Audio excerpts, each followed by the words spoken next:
2024 has already delivered a string of massive, excellent video games, but we're nowhere close to being done yet. Next in line for its time in the sun is Dragon's Dogma 2, an open-world behemoth, a game that fans of the genre have been waiting for since its announcement, and based on what we've seen of it so far, is looking all set up to deliver on its lofty promises. In the lead up to its release, we've spoken about Dragon's Dogma 2 and what to expect from it quite a bit, but there's still more to talk about. So here, we're going to go over a few more key details that you should know about the action RPG. Setting. Upon Dragon's Dogma 2's announcement, there were questions amongst players about what the game's setting was, though the developer has provided a pretty clear answer on that front since then. They confirmed in an interview with Silicon Era that Dragon's Dogma 2 is set in a brand new location and will feature gameplay elements related to vocations, weapon types, and other combat mechanics. You will start from a fresh slate. The developer itself has confirmed you will begin the game on a fresh slate. Speaking in an interview, the developer confirmed that Dragon's Dogma 2 is going to be a good point to jump in for newcomers to the genre. The game begins with a character who has lost their memory, so essentially, players will begin on a fresh new slate. Batal.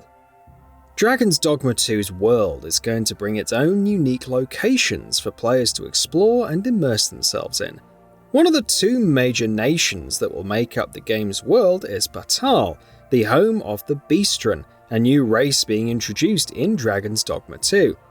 Characterized by canyons, deserts, ancient ruins, and makeshift cities built in their remains, Batal is described as a harsh environment that has shaped the culture, practices, and beliefs of its people accordingly. Unlike most places in the world of Dragon's Dogma, Batal doesn't seem to hold the player and the pawns in very high regard, with its culture instead revolving around what is referred to as the Lambent Flame, and the Empress of Nadinia at the center of it all. Sacred Arbor.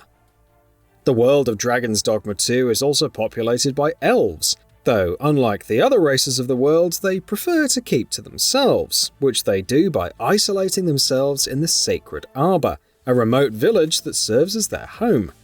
Interestingly, elves in Dragon's Dogma 2 will speak in their own language that players won't be able to understand. So if you want to communicate with them, you're gonna have to figure out how to do that, like enlisting the aid of a pawn who understands Elvish. Or, you could just play as an elf. Verand. Politically and culturally, humans seem to be the dominant race in the world of Dragon's Dogma 2, and they make their home in the grand, sprawling kingdom of Verand, which will be the first major location players will explore in the game. A bustling and populated nation, unlike Batal, Verand's culture revolves around the perceived importance of the player and the pawns, though currently the kingdom is caught in the grips of political trouble, with the Queen Regent Disa having thrown her weight behind her son and conspiracies brewing in the shadows. No fast travel. Dragon's Dogma 2's developers have spoken plenty about how large its world is going to be and how much content it'll have, but surprisingly enough, in spite of its size, the game is going to have pretty limited fast travel options. In fact, the developer very strongly feels that that's how open-world games should be. Speaking to IGN, the developer said, "Travel is boring? That's not true. It's only an issue because your game is boring. All you have to do is make travel fun. That's why you place things in the right location for players to discover, or come up with enemy appearance methods that create different experiences each time, or force players into blind situations where they don't know whether it's safe or not 10 meters in front of them. We've put a lot of work into designing a game where you can stumble across someone and something will happen. So while it's fine if it does have fast travel, we decided to design the kind of map where players will make the decision for themselves."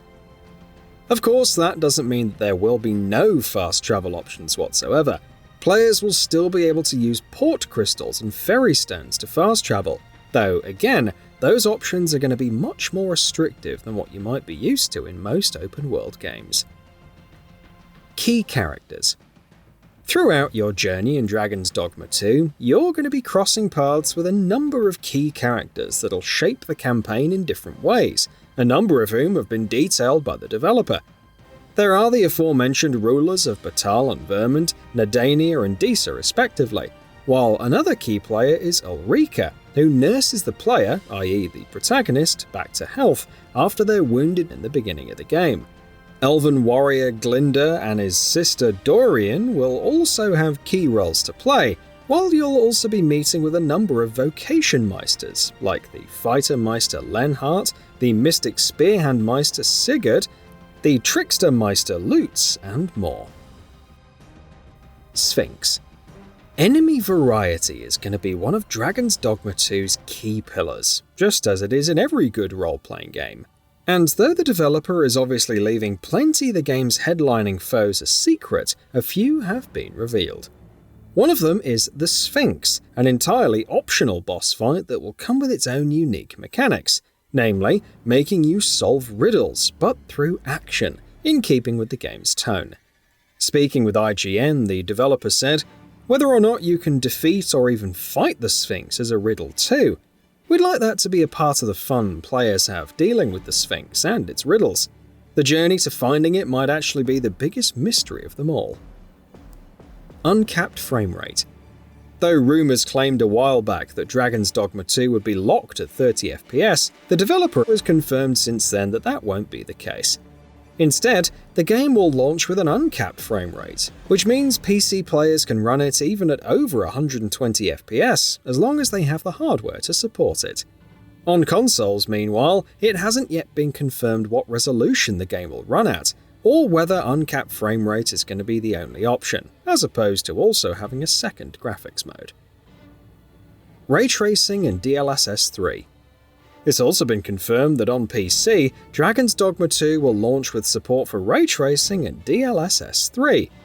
GeForce RTX owners will be able to play the game with DLSS 3 and ray trace shadows and reflections enabled, while ray tracing will require either a GeForce RTX 2080 Ti or a Radeon RX 6800. Whether we can also expect ray tracing support on the PS5 and Xbox Series X and S hasn't yet been confirmed. Price. The number of major gaming companies who continue to release their games at the $60 price point is growing smaller by the day, and it seems this trend will continue with Dragon's Dogma 2. Dragon's Dogma 2's Standard Edition will cost $70 on all platforms. So what are your thoughts on this? Go ahead and share them in the comments below. And if you like this video, please subscribe to the channel and enable all notifications by clicking the bell icon to get new video updates. We upload every day and would really appreciate your support. Thanks for watching.